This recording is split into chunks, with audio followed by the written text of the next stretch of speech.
All right, guys in the chat room, let me know if we're back. Restream did it again. 3 fucking shows in a row. It just, for some reason, ends the stream. And because I'm on another page reading notes, that's why I need 2 computers. I need a laptop. I need a laptop so that I can monitor the show. All right, if you're in the chat room, let me know if we're back. I don't see anybody back yet. There is absolutely no indication that.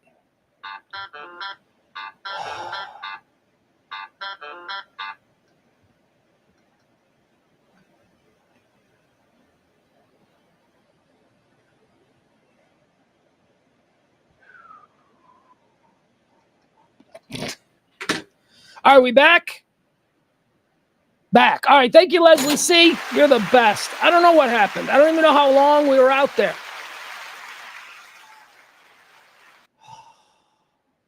How long were we gone? Like, I don't want to go back and do my RFK Jr. rant again because it's, again, you know, a stream of consciousness, and I've already shot that wad. It would feel performative and silly. We're going to talk about Stream East. All right, looks like we're back. All right, let's talk about Stream East. What is Stream East? Stream East is a pirate website that apparently, as I learned today reading about its vanishing, is from Egypt. Now, that's interesting to me because I assumed that all of these pirate sites that I used were from Russia. There is another website that I used to use that is no longer any good that is from Russia. And I don't even know what it was called. It was like rusports.ru, whatever. It's a pirate site set up by a bunch of gangsters in Russia. And all they do is they stream everything that is expensive, everything that is pay-per-view, everything that is, they stream it and you can just watch it on your, so that's what I've been using. And we call that Netflix. Get it? Netflix, because it's Russian. But that ain't this one. And it doesn't matter because Netflix kind of sucks now. It hasn't been good in about a year. So that's how I discovered Stream East. I'm like, Stream East is way better. Not as much hardcore pornography pop-ups either, which I do appreciate as someone who occasionally watches sports with his son. That's like the worst. Not that it's like anything my 16-year-old son is unfamiliar with. He's 16 in the era of porn everywhere. But it's that moment where you're like sitting there and you're with your kid and then all of a sudden a pop-up comes up and it's like something awful. Just something thankfully, he doesn't have questions. Like, he's not like, what is she doing between his legs? Like, he doesn't ask that. But, oh, my God, the idea that he could and that we just shared this month, fucking get me out of here, which is very uncomfortable. All right. So Stream East had everything. I used to watch my White Sox games on Stream East. I used to watch UFC pay-per-views on Stream East. Stream East was shut down in what apparently sounds like a one-year investigation by global authorities. What is this? Interpol? Is that what this is? The world's largest illegal sports streaming service has been shut down. Screams the headline here. This comes to us from, what is this? U.S. News. It says here, the biggest illegal sports streaming platform in the world has been shut down in a piracy sting. Stream East, which reportedly accumulated 1.6 billion visits.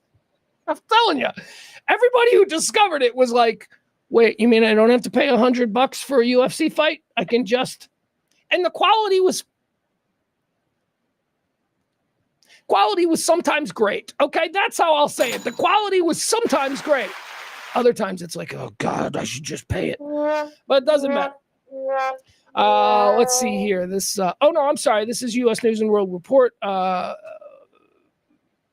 Using a story from The Athletic. So this came from The Athletic. According to The Athletic, 2 Egyptian men were arrested in the sting and charged with copyright infringement. Authorities found links to more than $6 million related. Authorities found links to more than $6 million related to the operation. I don't know how they make money. Pop-ups, I guess? Is that how they make money? They were also able to seize various electronic devices that were used to transmit the streams globally. With this landmark action, we have put more points on the board for sports leagues, entertainment companies, and fans worldwide. Fuck you. This has nothing to do with fans worldwide.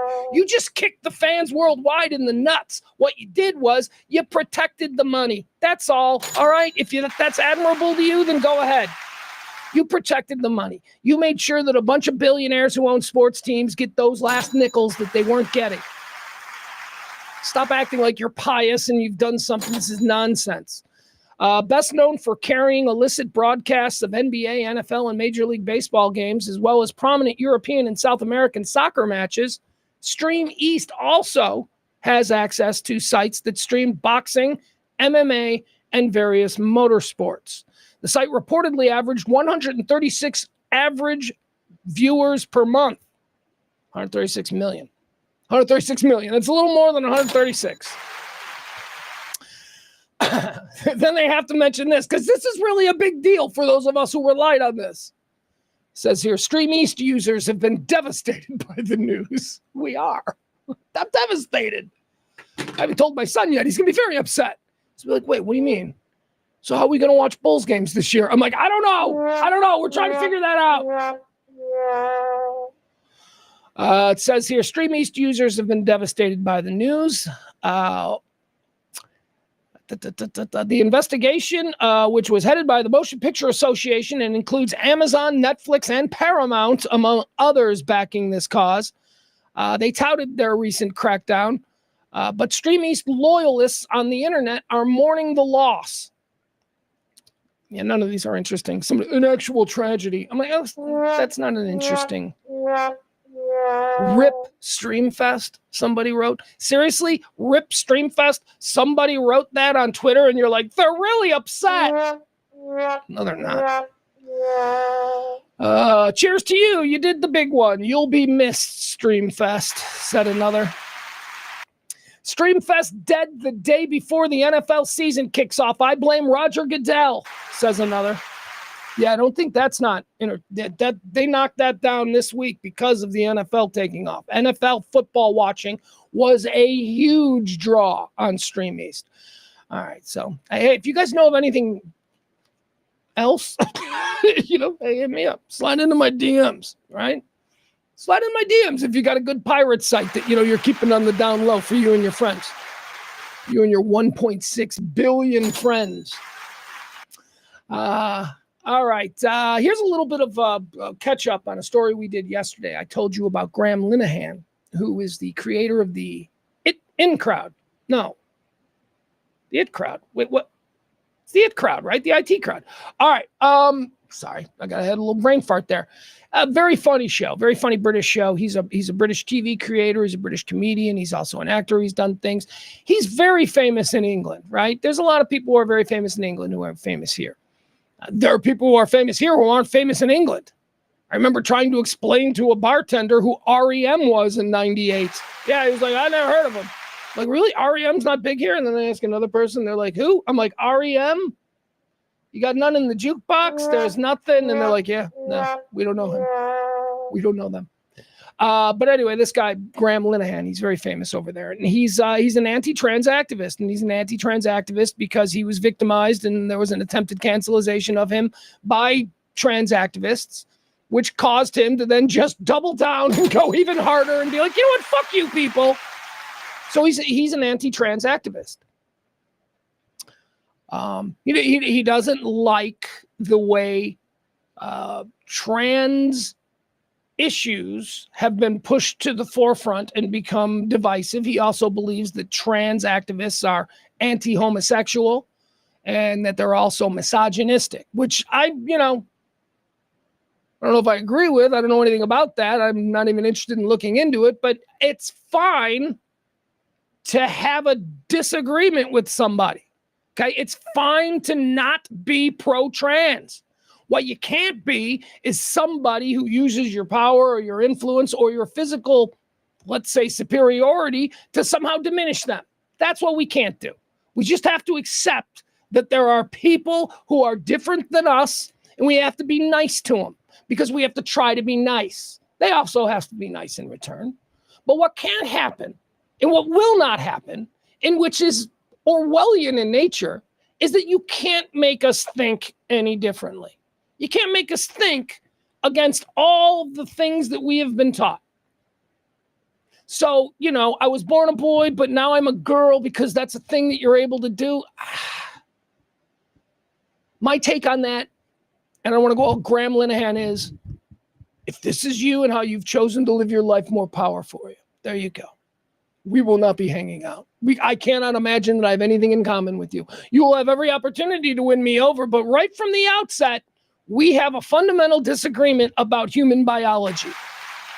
And you are really dug in because it's your entire brand. It's who you are. You are really dug in. So you can't have a conversation without, very shortly into the conversation, me being called some kind of a homophobe, transphobe, whatever. You can't have this conversation.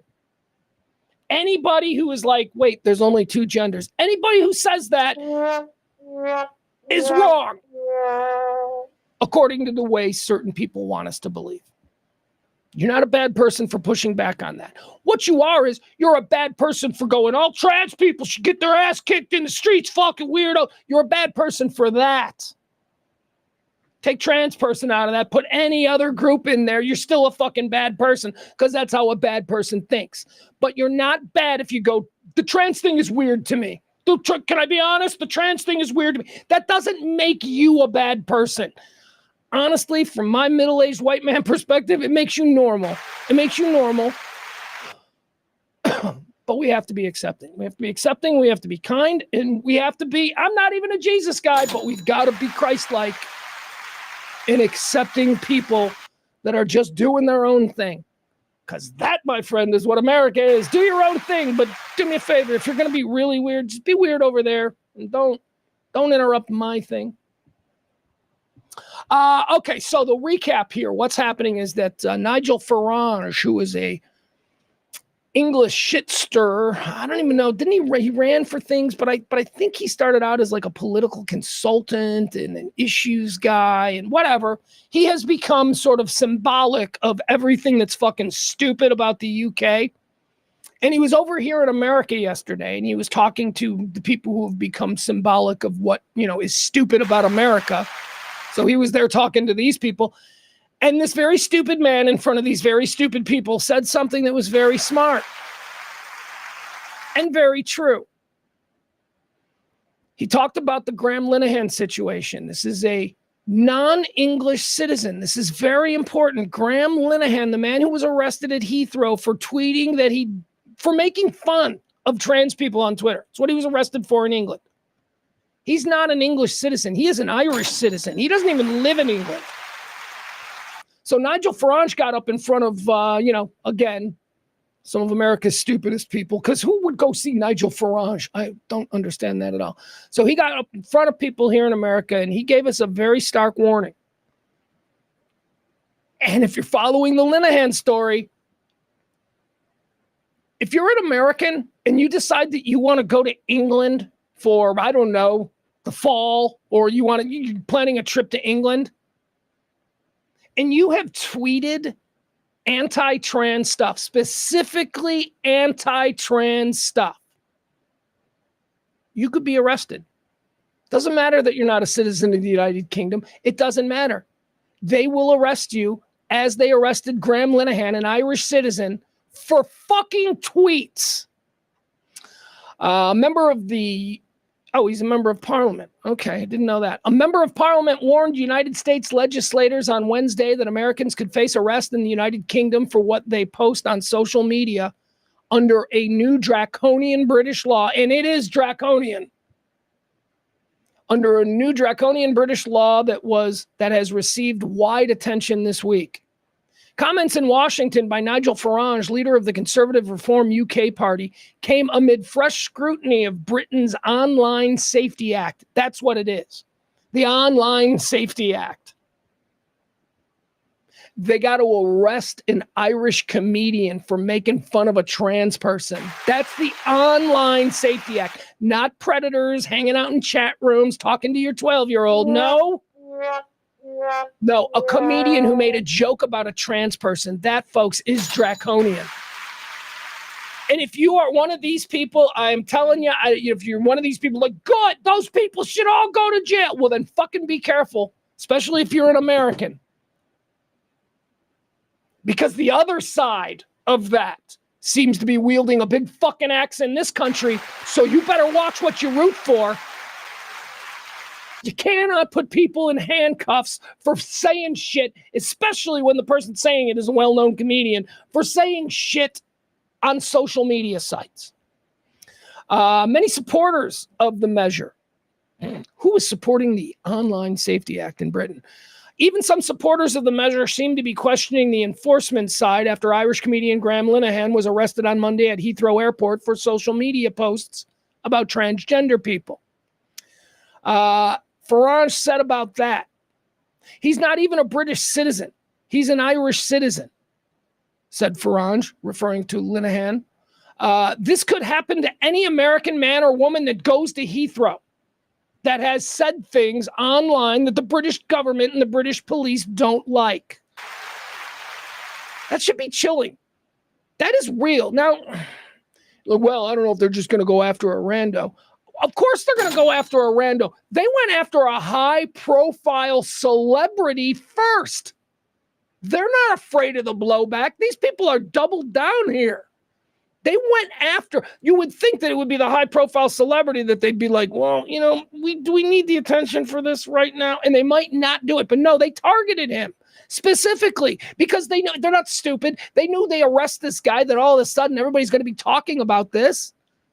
It makes no fucking sense. It just shows how confident the people who created this law in England, same kinds of people are over here too.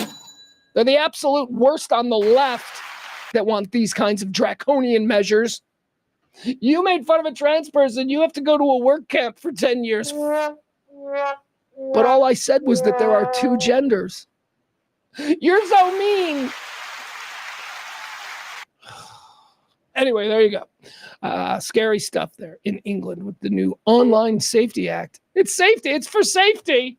You know, you're probably thinking child predators. No, we're busting Irish comedians. Speaking of Irish comedians, holy shit, guys, this is going to happen. Conor McGregor is going to be president of Ireland. Yeah. Well, we're through the looking glass, folks. We've crossed the Rubicon. We're at the point of no return on all of this shit. Anybody, any wackadoo who's got enough followers can now be a leader on this planet. No longer do you need to go to like certain schools and be taught by certain people and get certain degrees and travel certain places and learn certain things. No, all you have to be is one of the most overrated MMA fighters in the history of mixed martial arts. That's right. That's Conor McGregor is. Conor McGregor's the most overrated fighter in the history. I've had this argument with my friends who are big MMA guys, and they go, all right, and they all admit he's overrated. But they're like, come on, Ronda Rousey. And I say, dude, Ronda Rousey dominated everyone until they figured out what she was doing. Okay? So no, it's not the same thing. Conor McGregor never dominated anybody good.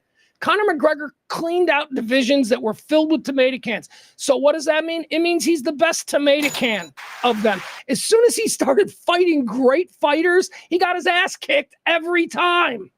The last 3 Conor McGregor fights, all I can think of is him losing. So he's a mediocre fighter. What he is a world-class shit talker. And that's how you get power now.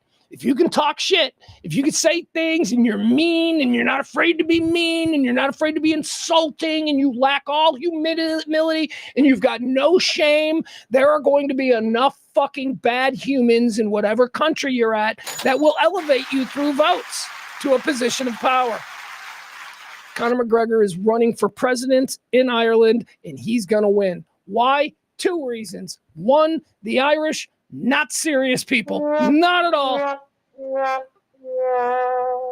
2, basically this will be hysterical. They think it'll be hysterical to make Conor McGregor the president.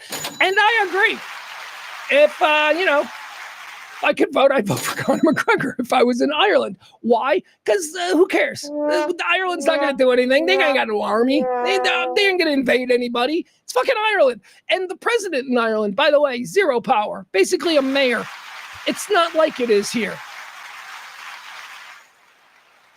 So, those are two reasons. People in Ireland have no idea what the president there is. They think it's just a popularity contest, so he'll win. And the other thing is that people think it's hysterical, and they like a good joke over there. All right, let's listen to Conor McGregor. He put a suit on, and he's making some... Oh, here's the other thing about Conor McGregor. Kind of a fascist. Doesn't want anybody that's not Irish to be in Ireland. That's kind of his whole thing. And let me tell you something I know about the Irish. Very racist people. Very, very, not as racist as Asian people. Asian people are the most racist. Eastern European people like Russians and Borat and shit, they're the second most racist. Irish, they're in the top 5. I don't know if they're 3. Irish people are very racist. Ugh. That's why they all became cops in America. I'm not kidding. That's one of the reasons that the Irish became the police department, because they were uneducated, working class people who didn't have a problem beating the fuck out of minorities. That's why every major American police department was founded by a bunch of Irish goons. They were goon squads. All right, so here's Conor McGregor. There you go. This is Conor. He's running for president. Good morning. Listen to him. He's like 5'2". He's like 5'2" tall, 5'4" wide. The dude is fucking SpongeBob. Here he goes. Let's listen. Good morning, citizens of Ireland. I'm here today outside the office of the Taoiseach and Taoiseach, where we are over 200 days into the formation of current government.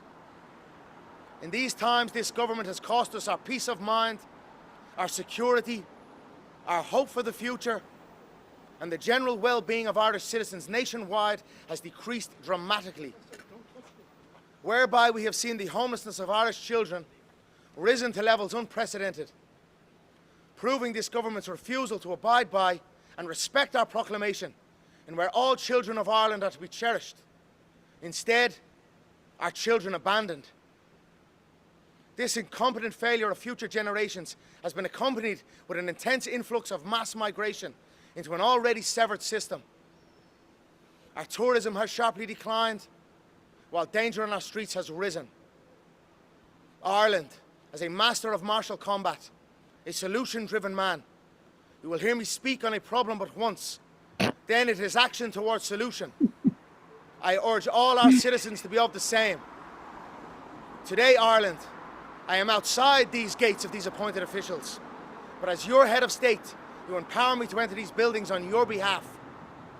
A president face to face with government officials with only one priority: to ensure that the country our founding fathers gave their life for is strictly adhered to on behalf of its citizens. Ireland, under my tenure, the will of the people will be heard. Ireland, under my tenure, we will return important articles of our Constitution prior, and thus again aligning with Padraig Pearse's proclamation, in that we declare the right of the people of Ireland to the ownership of Ireland and to the unfettered control of Irish destinies, to be sovereign and indefeasible. All right, that's enough. Honestly, we're not ever going to take him seriously. He's going to be the president of Ireland. We're not going to take him seriously. So who gives a shit what he says? He's not going to have any power. He's just going to be like the popular guy. They're going to vote for him. You'll see. And here's also what I predict. Scandal. There will be some awful scandal. Something, money. It'll be money. He'll steal money. There will be a way for him to figure out how to, get in on the Trump action where, money's being made by the family. He'll figure that out. Again, I don't care. I love Ireland. You can't fuck up Ireland. You can't fuck it up. Although the people of Ireland will tell you it's fucked up now, because apparently there's a whole bunch of Muslims there. Yeah, that's a problem. Doubling back. Very racist, the Irish people. Let's address this. Adam in the chat room, because he's a nice guy. You sound like an asshole. Okay. All right. Again, day 2. Adam comes in hot because he doesn't know how to talk to people. You sound like an asshole when you offhand, you have nothing in common with a trans person. I get some people make it their whole identity, but it's not all they are. It's a pretty big thing. Pretty big jumping off point, Adam. And I'm sorry if you think I sound like an asshole for saying that I probably don't have a whole lot in common with somebody who doesn't think there are 2 genders. If you're telling me that I'm the asshole for that, well, then I'm telling you, you are a fool. You are a foolish, foolish person. You can like trans people and you can struggle to find things that you have in common with them. Maybe you do. Maybe you like band. Maybe you like the same hamburger place. I don't know, those little things. But the stuff that ties us together, the stuff that truly, I won't have anything in common with a trans person. I can tell you that.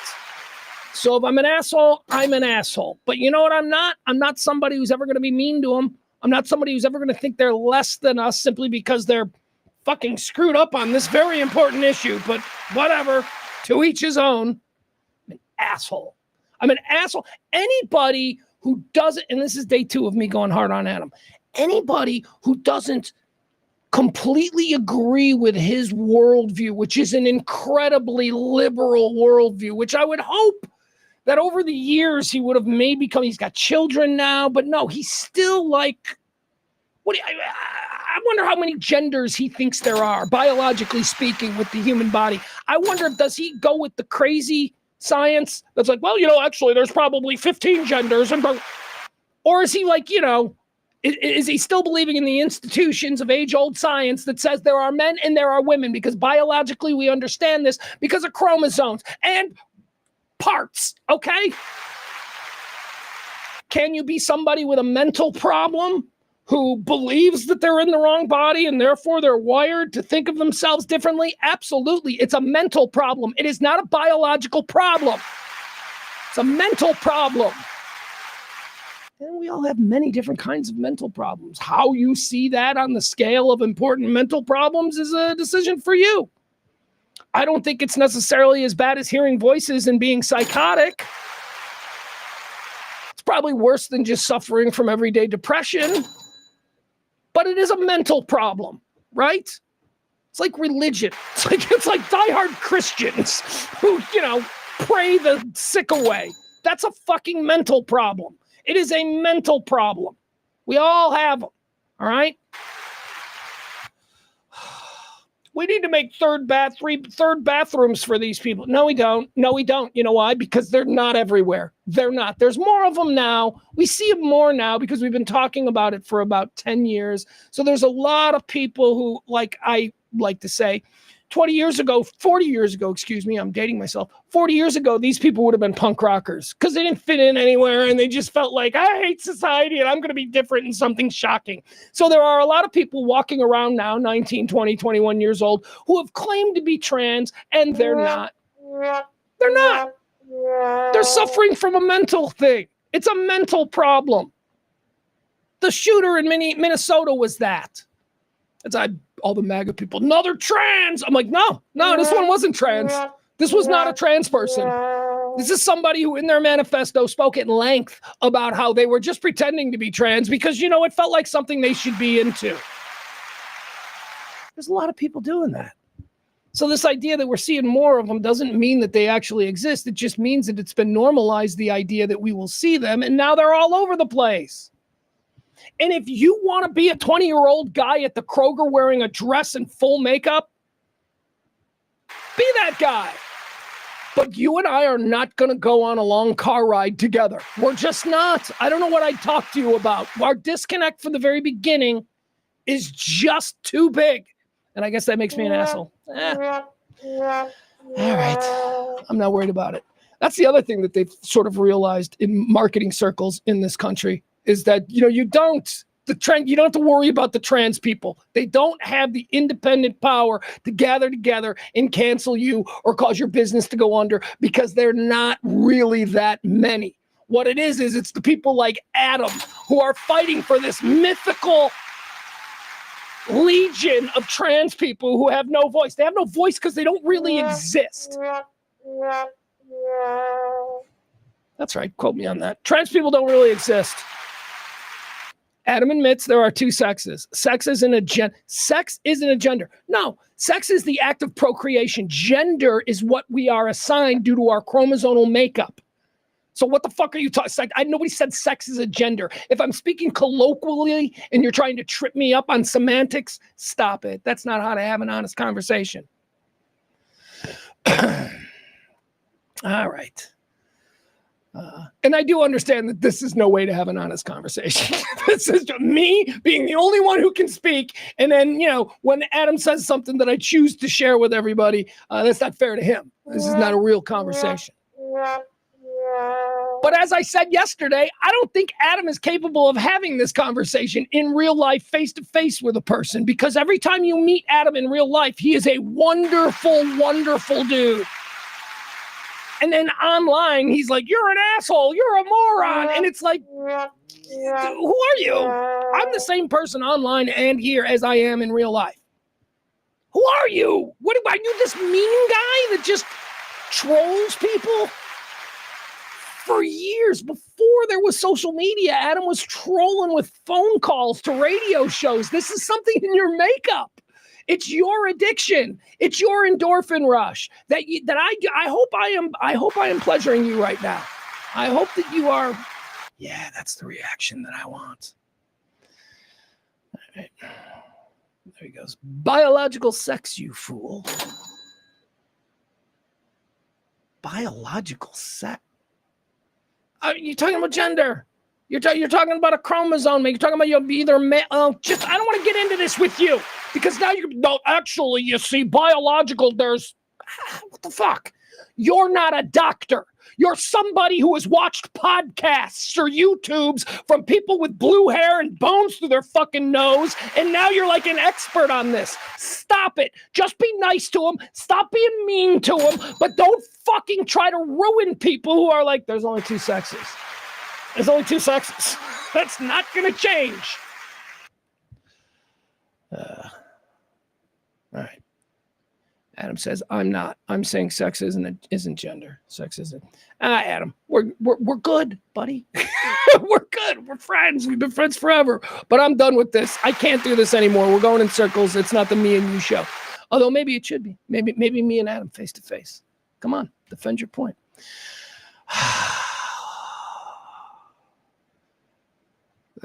Hold on. I keep getting sucked in. I can't get sucked back in. Let's move on. All right, next story. We're moving on.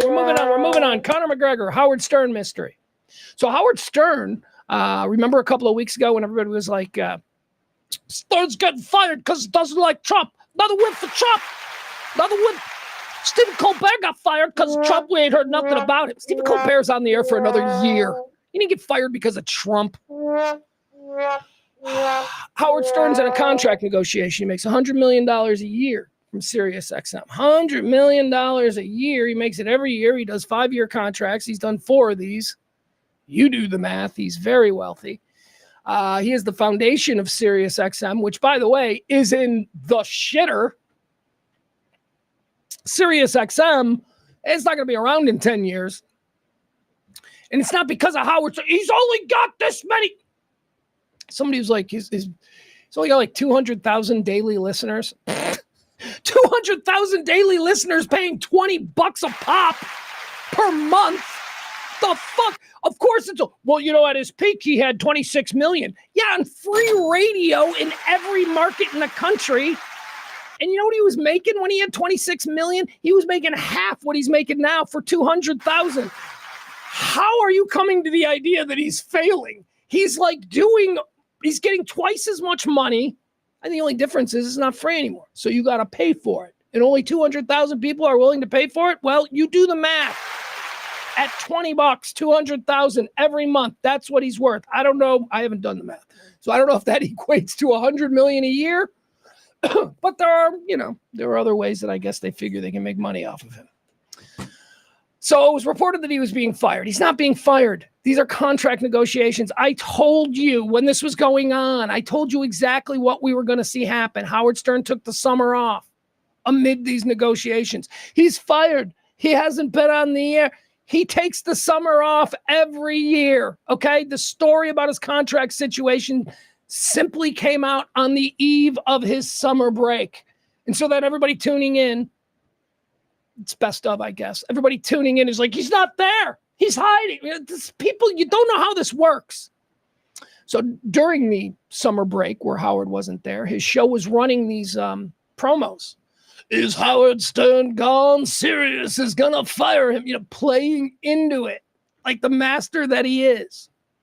So the big announcement was that he was supposed to be back on Tuesday, September the 2nd, and Howard would answer all questions because he hasn't spoken on this.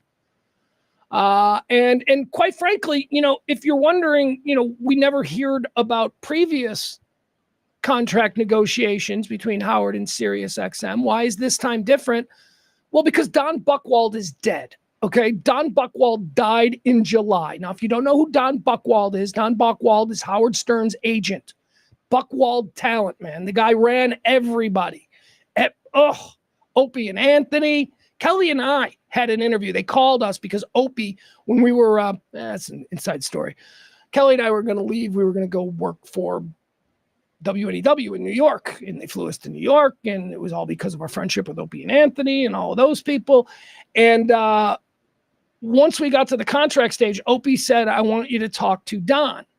Oh, no, I'm sorry. Don Buchwald is Howard. This was Bob Eatman. Bob Eatman. I screwed up. My bad. Radio people, I'm sorry. You know I was wrong. All right. Sorry. 2 super agents. I don't know Don Buchwald, but he was Howard's guy, and he died. If he wasn't dead, there is no way this story would have ever come out the way it was. Okay? Hold on. I got to take this call.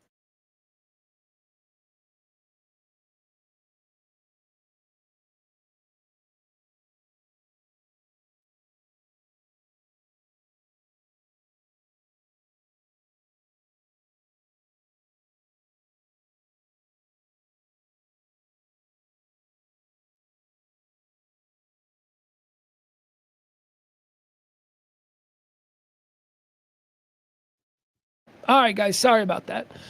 We are running a working gallery here, and there are certain people that I have to pay attention to, so I appreciate that.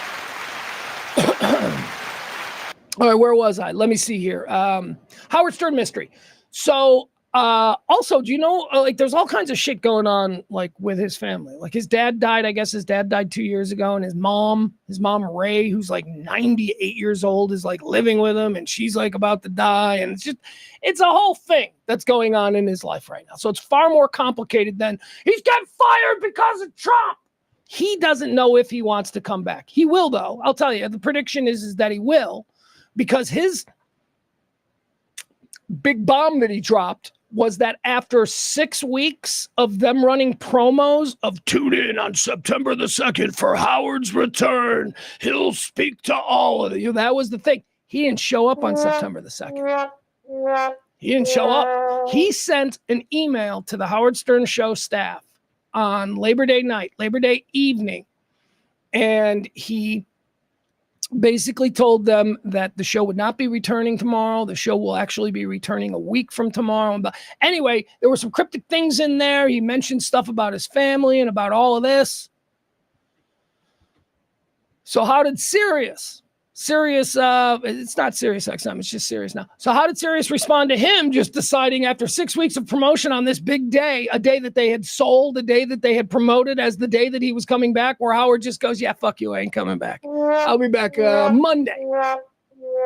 This is a power move. This is a move by the host. That return day, after being promoted so heavily, was important to Sirius. It was important that we get this thing started and we get all the publicity. And Howard at the last minute said, yeah, no, that's a baller move. But of course, the other side of it was, he's never coming back. He's coming back. And let me tell you how we know he's coming back, because the people who run SiriusXM, after he dropped that bomb and didn't show up on Tuesday, they yesterday went out and told anybody in the press that would listen that they have every intention of re-signing Howard Stern and that they don't know why this is happening. That's right. They're fucking panicking. You know why? Because that's a dead medium, and he's the only bankable and sellable thing that they have. He is responsible for a large portion of their everyday subscribers. It's a dead medium. Satellite radio does not need to exist anymore. There was a time 25 years ago, before digital distribution and the internet, where you needed something that was better than terrestrial radio. That is where satellite radio slid in and filled the gap for 20 years. That's it. 20 years. It's time for satellite radio to be done. Satellite delivered radio Satellite's already delivering our internet connections. We don't need the satellite to be just delivering the radio. That's space on a satellite that is very expensive. Hope for Howard is the headline here from the Hollywood Reporter.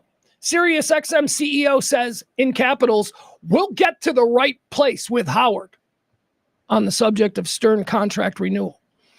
It says SiriusXM executives believe that they're going to get to the right place with Howard as contract negotiations heat up. Speaking at a Bank of America conference Wednesday, Scott Greenstein, the president and chief content officer of SiriusXM, pointed to the extreme importance of Stern's show for the entire company.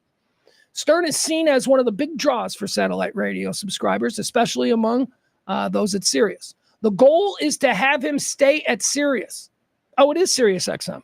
The goal is to have him stay at SiriusXM, but Greenstein also cautioned that the deal would have to make sense for everybody. Well, that's negotiation. Oh, he's coming back, but the deal's got to make sense. I don't know if the deal can be $100 million. And this is the only way that I see him not coming back. And I've seen a lot of my very well-paid, successful terrestrial radio friends go through this, which is, let's say we'll do this in terms of like my friend Dan, okay? Let's say you're making $2 million a year, which he was. Making $2 million a year to do your show. Your show is popular, and you're paid that $2 million because you're number one, and you dominate, and there ain't anybody even close. And 4 years go by, and it's time for a new contract, and you're making $2 million. And you know what? Your cum is down because radio is down altogether, but you're still number one, and you are still dominating your competitors. You're making $2 million a year. You're looking for that new contract, and you sit down across from the program director, and he goes, "Hey, we're only going to pay you $250,000." And you're sitting there across the desk going, "Excuse me? I have done nothing wrong. I have kept my level of work up, my production up. I have dominated the way you paid me to dominate. And you're telling me that now you're going to pay me an eighth of what I was making?" And in the case of my friend Dan, he walked away. He said, "Get the fuck out of here." He said, "Get the fuck out of here. I'm going to walk away." Walked away. Hasn't worked in radio in 10 years. I think that's what's happening with Howard. He's making $100 million a year, and they're going to come to him and they're going to say, "Howard, we don't earn $100 million a year anymore. We can't pay you that. How about 50?" And this is where it'll become a question of Howard Stern's ego. It'll be and what he wants to accomplish. You know, like if he wants to keep going, he's 71 years old. He's got a dying mother at home. His agent, his super agent, who has been with him the whole time, has recently passed. He may not want to come back. He may see that, you and I would jump at 50 million, right? But he might see that as such an insult. And I hope that he doesn't. I hope that he probably also knows a number of formerly highly paid radio people who were insulted by the new number when they had done nothing wrong. And they walked away, and they haven't worked since. I mean, I know guys that aren't working in radio who get offered jobs all the time, but because they once made $1 million a year, they ain't going to work for $150,000. It's a point of pride. And maybe if you did for, 10 years straight, make $1 million a year, you don't have to work for $250,000. That's where guys like me come in. I will take that job for $250K. I won't even ask any. Hell, I'll do it for $100K. All right, so that's the latest on Howard Stern. He is expected to return next Monday. I believe a contract will be in place before he steps back on the air. And I think that's why it was delayed. I think that he knew that this would shit or get off the pot time. So there you have it. Anyway, what is clear is that Sirius isn't firing Howard Stern the way so many of you people thought. They're not firing him. They want him back. All right, moving on. Let's see here. What else do we have to talk about?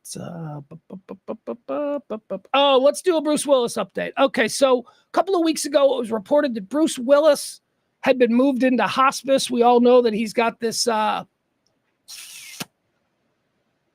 don't know what it's called. It's a form of senility, right? It's a form of that, like apatia or something. I don't know. Thankfully, I don't have anybody in my family who's had this, so I'm unfamiliar with this, but it seems like an absolutely terrible thing for you to be stricken with. And Bruce Willis, as I say, so beloved. So, I mean, he's even when he was doing Bruno, remember how douchey that Bruno thing was when he was like, I'm going to be a singer now. And it was like bad. It was like bad bar band music. Even then we liked him. Even then we were like, all right. And then you did a whole bunch of commercials for like some bad wine cooler. Remember that? It's like, I'm Bruno for California Cooler. And it was like, oh, Bruce, cringy. But we still loved him. The diehards, all of that stuff. He's made a lot of bad movies too. He's got a little bit of Nick Cage in him, doesn't he? He's like, you'll be like flipping through channels, or not channels, but movie libraries looking for a movie. And you will see like 10 Bruce Willis movies from the last 15 years that you've never heard of. You'll be like, my God, this man never turned down a script. A couple of weeks ago, it was reported pretty widely that he had been placed in hospice care. He was no longer living with his wife, Emma Willis. So cute. She's so cute. I mean, he's Bruce Willis. He deserves that, I guess. He's Bruce Willis. She's so cute. She's been taking care of him. They got 2 little daughters. They got 2 little kids. Of course, we know that Bruce has this whole other family with Demi Moore. Demi Moore, he's got 3 daughters there. Dude makes daughters. Dude's got like 2 little daughters with Emma. And then he's got, I think, the 3. Rumor, Tallulah, and Scout. I think those are the ones that he's got with Demi. They're grown. The Demi ones are all grown. But he's got 2 little kids at home with Emma. And it was reported, as I said, that he was moved into hospice. So we were all like, oh, that's very sad. However, Emma Willis is now sort of elaborating on what this is, because people ran with the idea that it was hospice and that he was on his last legs. Not true. Emma Willis says that Bruce has simply been moved to a location that allows for the family to have their life back, which really sounds cold, doesn't it? Doesn't that sound like really Hollywood? It's at some point, it's got to be about me. At some point, I mean, how much am I supposed to? Well, you're married to a man who has given you an incredible life, and he's can't take care of himself. So maybe you ought to, your life is not going to be good. Your life is going to suck while your husband deteriorates from this horrifying disease. So she moved him into another house. She didn't want to be dealing. She did. Seriously, this is how this plays to me. And she's making all of these excuses. We've got 2 young kids. They couldn't have sleepovers. I mean, if you were a parent, would you feel safe sending your child to this house? The fuck's going on at your house? I thought you just had like an American movie icon who had senility. Isn't he in a bedroom somewhere? What do you guys live in, a 2-bedroom walk? Where you living? Don't you have a mansion? Are you telling me that your kids can't have a sleepover without, Bruce being a problem? You don't have a master bedroom in a different wing? This guy made $20 million a movie for 10 years. No, I think Emma's being selfish. And I think there's a lot of people who will say, well, but, she's been taking care of him for years. Yeah. That's what love is. That's when you love somebody and they're dying, you don't get to just go, we're going to move him to a house down the street where he won't bother us and bum us all out all the time. All right, let me read to you in her words. I've just given you my interpretation of it. Maybe you'll have a different take. But I don't buy this Hollywood bullshit.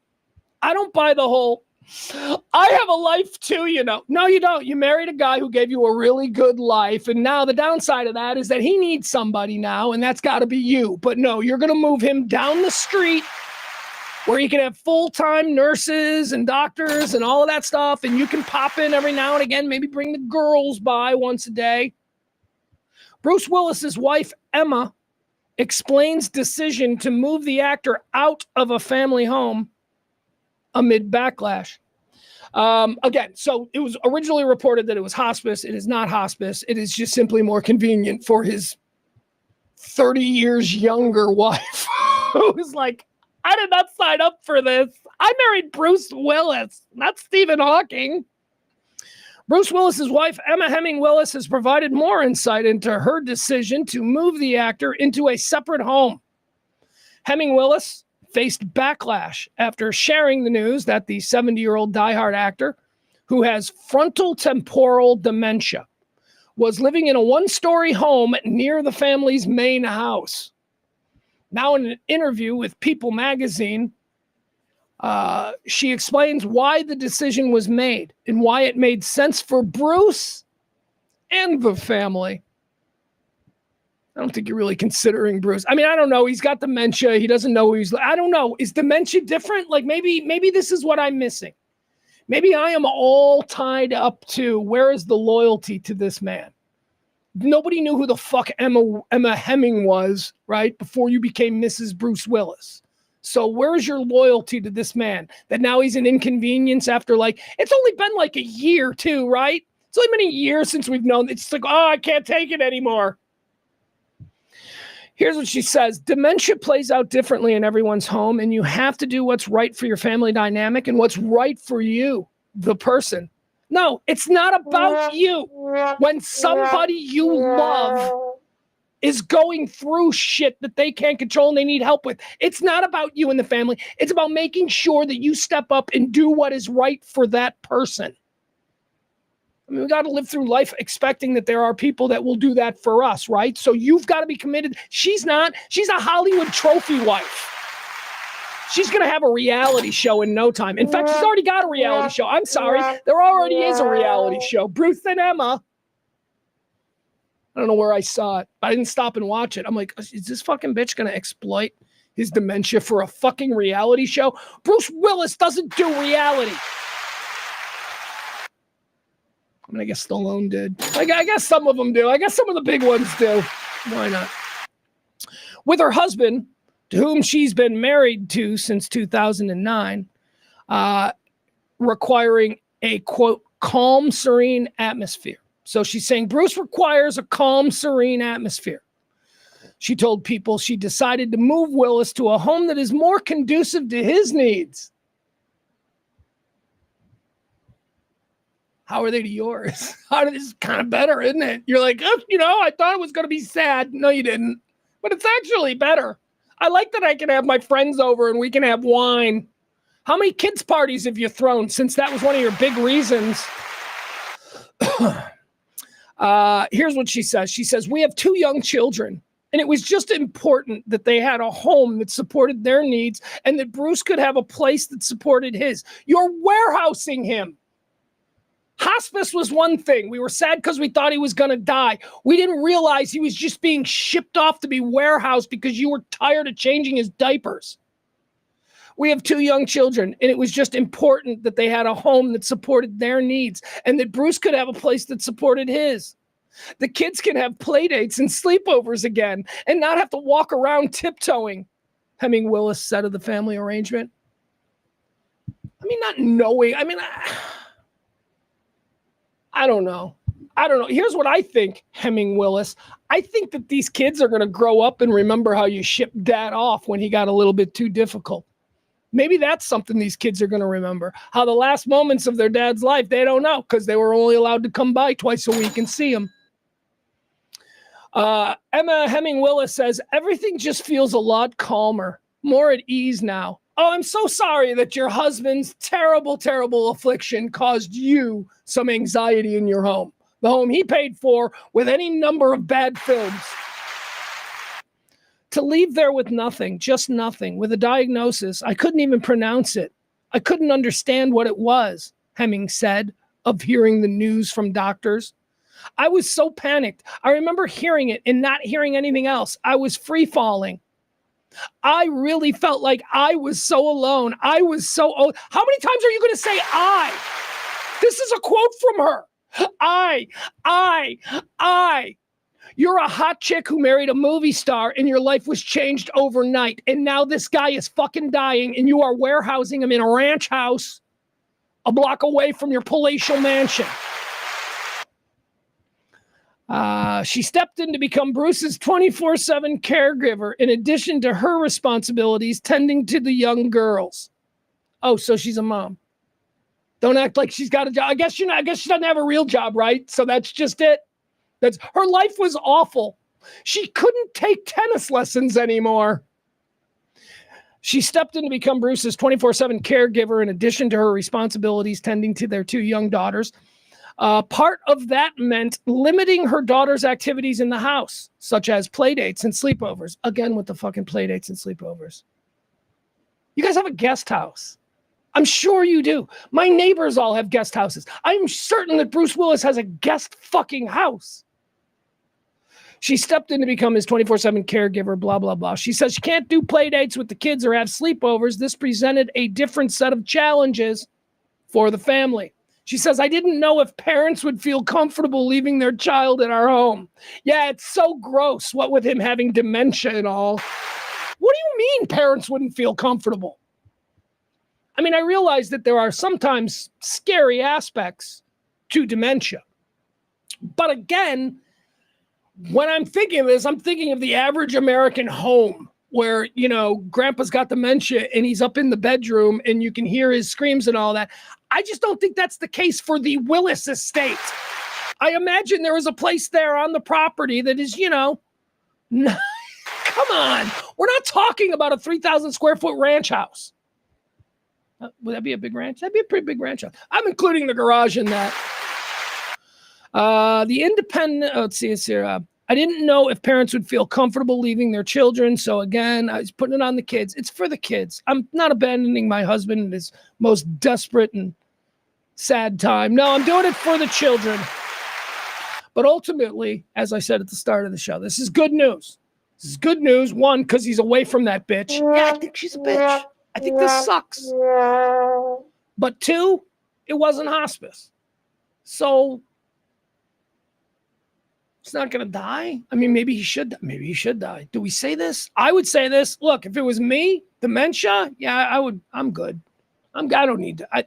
I mean, unless I'm going to be funny. Like, can I make people laugh with my dementia? Am I going to be entertaining? You know, don't put any hats on me or anything like that. But I'll, you know, if you want to leave me around and I'm making people happy. But I don't think that's the case with dementia. I think a lot of times it's really sad. And I think there are moments of violence or maybe not violence. Maybe that's the wrong word, but there's moments of unexpected aggression. You know, it's sad. It's just such the brain, man. I've been saying this for years. We don't know anything about this. We don't know. We know how to set a bone. You break a bone. We could fix cavemen knew how to fix broken bones. Okay. You can stitch up a wound. You know, you cut yourself, you can stitch a wound. We don't know anything about our fucking heads, man. We don't know. I mean, okay, I guess we can pull a tumor out of a brain. We can do that. We can do that. But again, these are all hardware issues. What we don't understand is the software issues, our thinking and our sense of being and all of these things. This is just one big gray area for humanity. All right. So let's do this. Let's just think of that as being good news for Bruce Willis. Good news. All right, let's see here. The numbers are out. Apparently, the big controversial Sweeney campaign that she did with American Eagle, which everybody was so angry about, did nothing but serve to give American Eagle their most profitable quarter ever. ever. So all of you people who get up on your little superior stone and start preaching to people on social media about how this is racist, just know that you contributed to them selling more fucking racist blue jeans than they ever have in the history of their company. So, you know, if you really feel like this is a problem, maybe next time don't fucking comment on it on Twitter and it'll go away. But y'all commented on it. And American Eagle and Sweeney, who owns a piece of American Eagle now, thank you. There you go. Fell into it. Oh, I don't want to do this. Giorgio Armani died.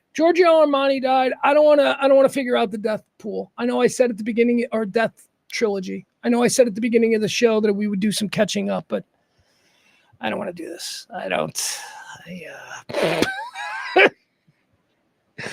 Giorgio Armani died. He made suits.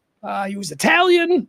In the 80s, Don Johnson wore an Armani suit on Miami Vice, and then I suddenly knew who Armani was, and that's it. He died. He was 91. I was reading about Armani this morning. You know, he had burns. He had really terrible burns, like all over his body. Giorgio Armani, who, if you've ever seen him, he was good-looking Italian. He's got the gray hair and fucking just amazing suits. I mean, just looks great. He's got burns all over his body. Because when he was a kid, he was, get this is something the kids of Europe got to enjoy. When he was a kid, he was playing with a, what do they call it? An unexploded ornament from, not ornament, a bomb. He was playing with an unexploded bomb from World War II, and it went off, and it like burned him badly. And they say that that is kind of what led him to always wanting to have clothing that looked perfect, because his skin was like fucked up underneath it. Anyway, little fun fact about Giorgio Armani. He was 91 years old. He died. Don't know if he was a Nazi. Who's the one who was a Nazi? Who dressed the Nazis? Was that Hugo Boss? Is Hugo Boss the Nazi? It's not Armani. I don't know. Anyway, Giorgio Armani, dead at the age of 91. They said that he is the most successful and prolific Italian designer of all time. And I thought, bigger than Versace? Is Versace Italian? Sounds Italian. All right. Armani, dead at 91. Okay, let's do this now. We'll do this because this is more fun. I have some fun about this. I told you yesterday we went through a list of the new additions to Saturday Night Live, and I went hard on some of the stand-up comedians because I'm just not a fan of the stand-up comedian as a cast member on Saturday Night Live. I think that the best cast members on Saturday Night Live come from a comedic acting background, whether it's improv or sketch comedy or whatever. So they added a bunch of comedians, and, Brennan and Cam, can't think of his name. I don't know, whatever.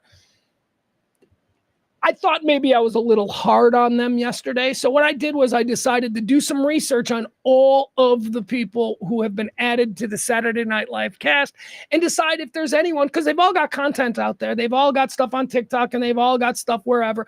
And I thought, maybe I need to really look at these people. Maybe I'm being too hard on the comedians. I wasn't. The comedians are comedians.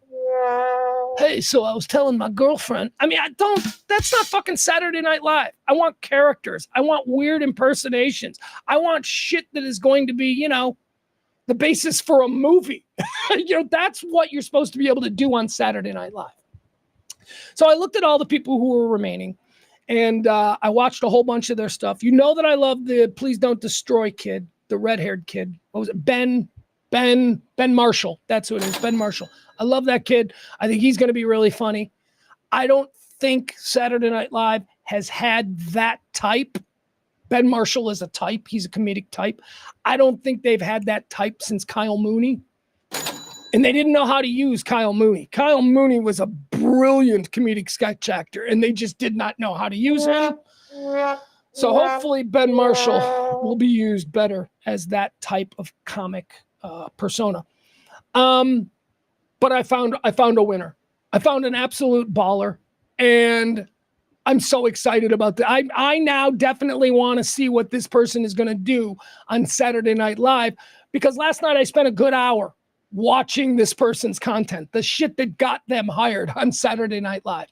And it's good stuff. Now, this is also somebody that I had a familiarity with beforehand. Like when I saw them, I went, oh, that's so-and-so from, and I liked them. I liked the character that they played. So we're excuse me, hold on. Let me do this.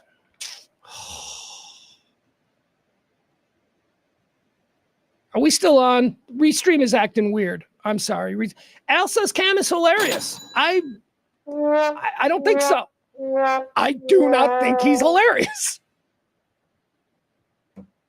I've watched a whole bunch of his stuff last night, and I'm like, yeah, that's a really dumb joke. I see why people are laughing, but that's not a good joke. That's a poorly written joke. The premise is not a legit premise for a joke. I don't find him funny. He's loud, and he represents a character type, I'll just go ahead and say it. He's the black guy on Kill Tony. He's the one that's allowed to talk, like it's from the streets, because everybody else is a white kid from the suburbs, and they need that. I don't think he's good. I don't think he deserves it. I think that he's there out of tokenism. Kill Tony anyway. But, but comedy is definitely, comedy is, again, like art and like music. It hits people differently. I'm just not a fan. Anyway, okay, so it's the chick, you guys. It's the chick. It's Veronica Slowakova, I think is her name. I can't pronounce it. She's the chick from What We Do in the Shadows. And she's also, which I learned last night that I went, oh shit, that's right, she is. She's also Shane Gillis's girlfriend in Tires. If you guys watch Tires, she's the one that's always cheating on him. She's like making out with a guy right in front of him. And he's like, what the fuck, man? This is the worst cheating I've ever. She's very, very funny. And there's already a bit of a controversy about her because she is the lone female that has been added to the cast after they have not eliminated. I think Heidi Gardner left on her own, but Heidi Gardner is left. And so now they got to fill that with the woman. And so she's the woman that they're saying is going to fill Heidi Gardner's shoes. And I'm telling you, I think she's going to. I think she's really funny. So here, let's watch some of this. Got some examples of the new Veronica Slowakova. We'll all know how to pronounce her name, I promise you. All right, let's see. What do we have here? Okay, let's check this out. So this is some kind of a quick little bio that they did for her. This is Today Show. Here we go. You fucking kidding me? Oh, this is the scene from Tires. If there's one name on everyone's lips this week, as Saturday Night Live SNL announces its cast members and new additions, it's Veronica Slowakova. Hosting is when...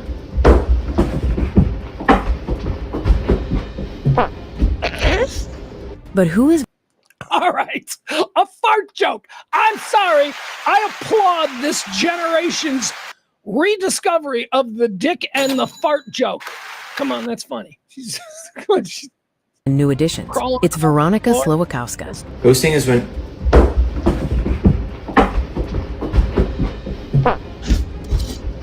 But who is Veronica Slowakova? What has she done so far? And what makes her tick for the historic SNL season?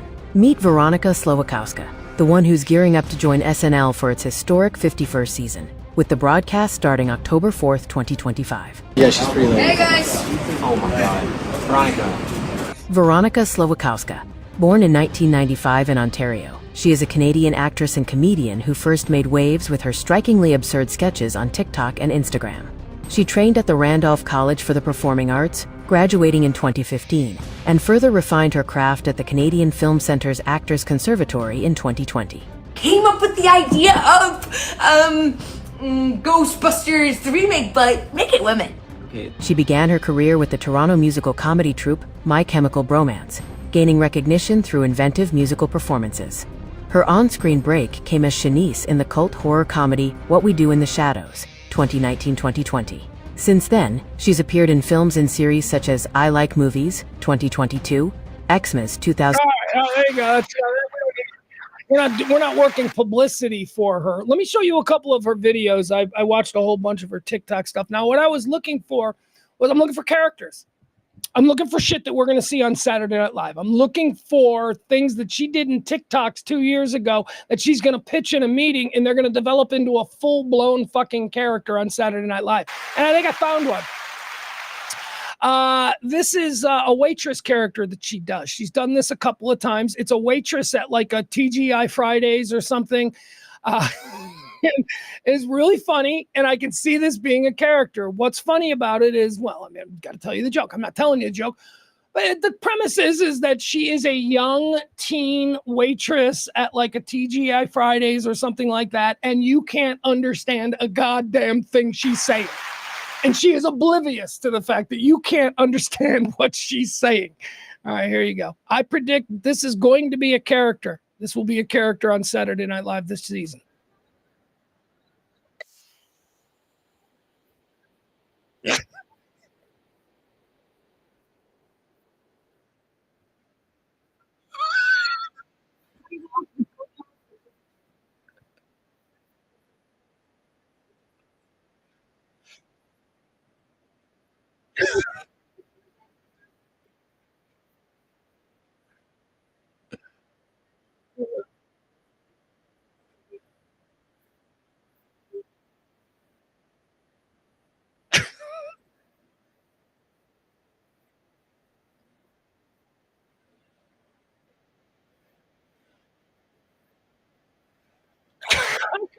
There you go. That's going to be the waitress who you can't understand a goddamn thing that she is saying. She's comedically fearless. Her whole sensibility, comic-wise, is absurdity, which is something that is rare for a girl. Female comics don't often lean into absurdist humor. I don't know why, but some do. Some do it really well. Gilda Radner was great at it. Gilda Radner was fantastic. Kristen Wiig, brilliant. She seems very good at that too. All right, let me show you another example of her, as she is my pick to click of the new season. All right, here's one. This is her in, this guy's name is Kyle. I don't know if he's her boyfriend or if he is her writing partner, but he appears in a whole bunch of sketches with her. They apparently live together because a lot of these sketches are done in their shared apartment. But here you go. Here's another one from new Saturday Night Live member Veronica Slowakowska. Here she is. This one's called A Mile in Your Shoes. Hey, why? Is this your coffee? Yeah, why are you wearing my running shoes? I walked a mile in your shoes, and I just wanted to say, I'm sorry. So you literally walked a mile in my shoes?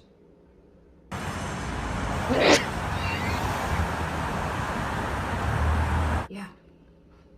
So, let this be my formal apology. White men have it hard. They do. They really do. Okay. Here's a job. Here's a job. Which one should I take? Can't touch that. Can't touch that. Oh, is it time to masturbate? Okay. All right. Mile in your shoes.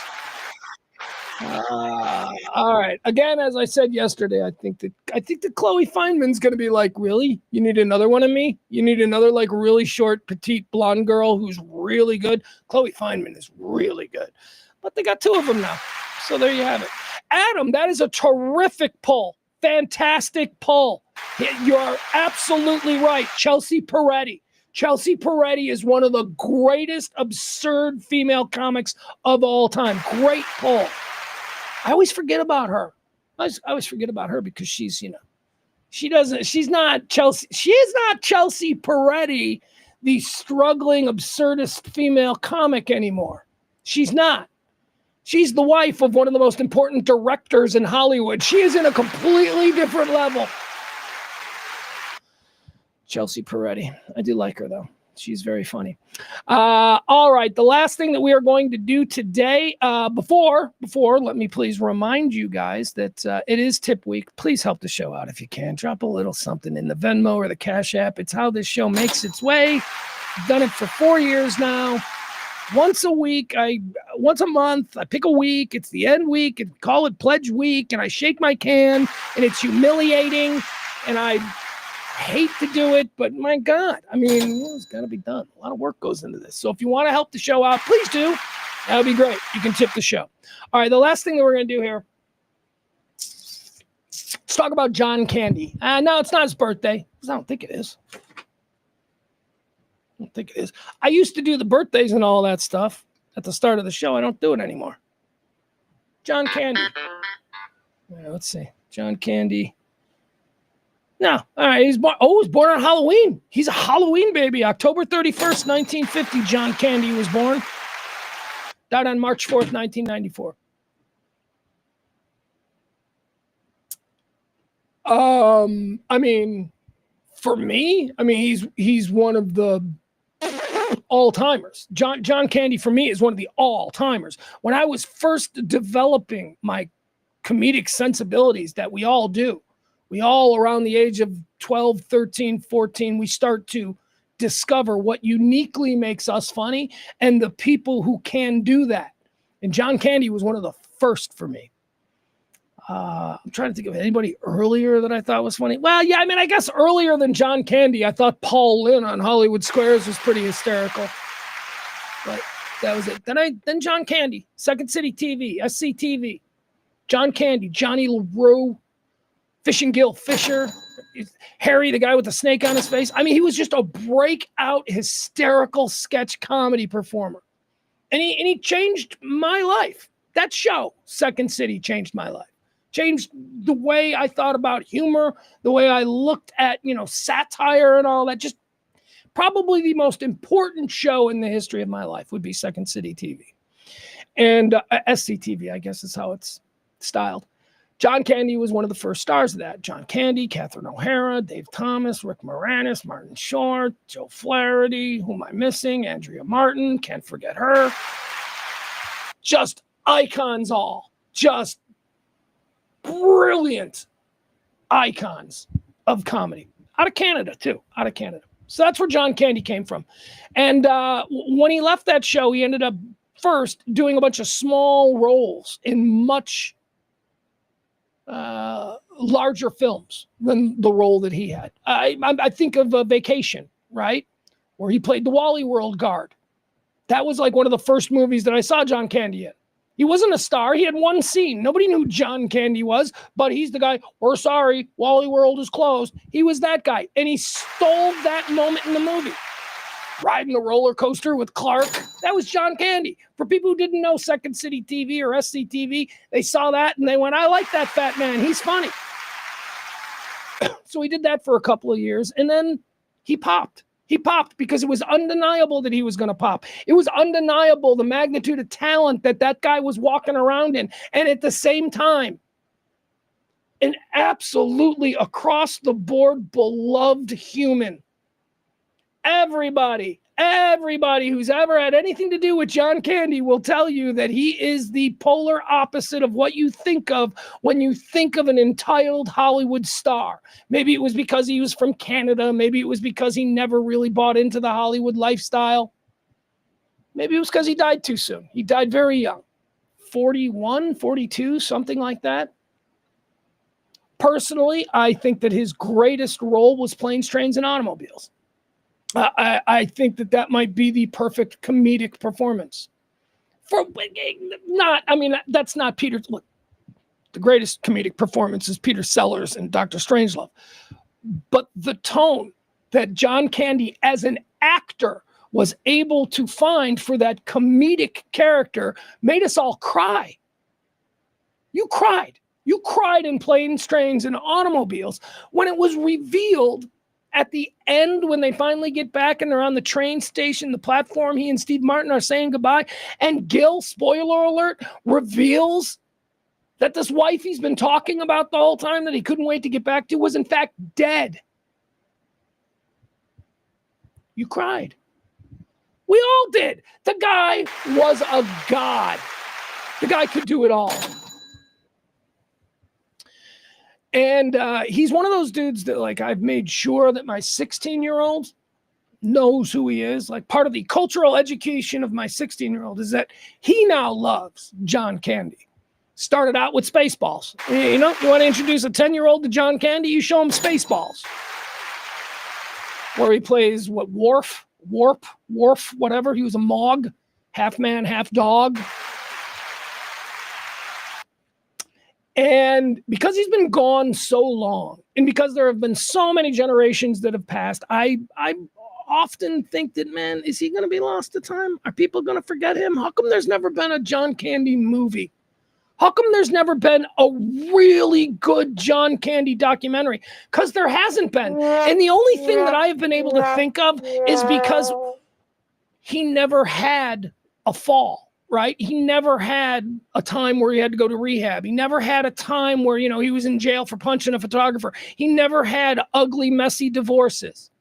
He never had this obvious and horrid drug problem like Chris Farley. He was kind of just a boring guy who did apex level work every time out, and everybody who came across him loved him. And for that, you get forgotten, I guess. All right, so here's why this is all happening. Colin Hanks, not Tom Hanks, Colin Hanks. Colin Hanks and Ryan Reynolds have produced a very high level, it's very well done, at least it looks like it, documentary about the life of John Candy. It is directed by Colin Hanks. It is executive produced by Ryan Reynolds. And it comes out, it's going to be in theaters, which sucks. Who goes to theaters? This should debut on Netflix or something. but it's called I Like Me. It's called John Candy, I Like Me, which of course is the line that he, as Gil in Planes, Trains, and Automobiles, says to Steve Martin after Steve Martin just goes off on him, because Gil was kind of terrible. Gil was kind of, he was lovable, but he farted and he smelled and all that. And Steve Martin goes off on him, and of course, John Candy, as Gil, says, well, I like me. I like who I am. Another great moment. So that's what this is called. Let's watch this. This is a new trailer. It's something that I've been waiting, it feels like 30 years for. A really good, loving documentary for history. Just for history. So that some kid that's not even born now, who likes comedy, in 20 years might be able to pull up this documentary and have their life changed. That's the importance of documentaries, at least how I see them. Here it is. It's called I Like Me. John Candy, directed by Colin Hanks and produced by Ryan Reynolds. I can't tell you what was right about John Candy or what was wrong. But he was my friend, and I don't want to cry, but when I see him, when you see his face, I mean... Who are you? I'm a Mog. Half man, half dog. Gus Polinski, Polka King of the Midwest. Del Griffith, Director of Sales, Shower Curtain Ring Division. This is a lovable guy. This is a guy who, the minute you see his face, you're going to smile. He was amazingly funny. Thank you. He was one of the top performers out of all of them. Guess my secret to acting would be I pretend real hard. Even though John did distinctly different characters, John was always there. He was so gentlemanly and so Canadian. Nobody had bigger expectations for himself than John. And then all of a sudden, it kind of jumped to a different level. I've made winning my whole life. And when you make winning your whole life, you have to keep on winning. You've been in more turkeys than a stuffing mix. I think the weight of everything he was doing was just too much. A hazard of this business is that it's very unhealthy for people pleasers. You can't really do favors for people. It's a bottomless cup of coffee. If you go a whole lifetime eating your feelings, drinking your feelings, smoking your nerves, it shows up. You know, there's some things that are just painful. That's it. And you can't make them not painful. Hollywood still reacting to the shocking news. John Candy is dead at the age of 43. But it's the face you put on the world that defines who you are. He lived his life very much like the movies. He was the child that made everyone happy. And he was the adult that did that. You know, I remember John caring when not a lot of people did. Every time you go away, This is no meager life we reflect on today. you take a piece of This is as full a life as any human can live. Hi, Daddy. Hi, Jennifer. How you doing? Magnificent of visage, eyes and frame, a titan of a gentle, golden man. Well, you think what you want about me. I'm not changing. I like me.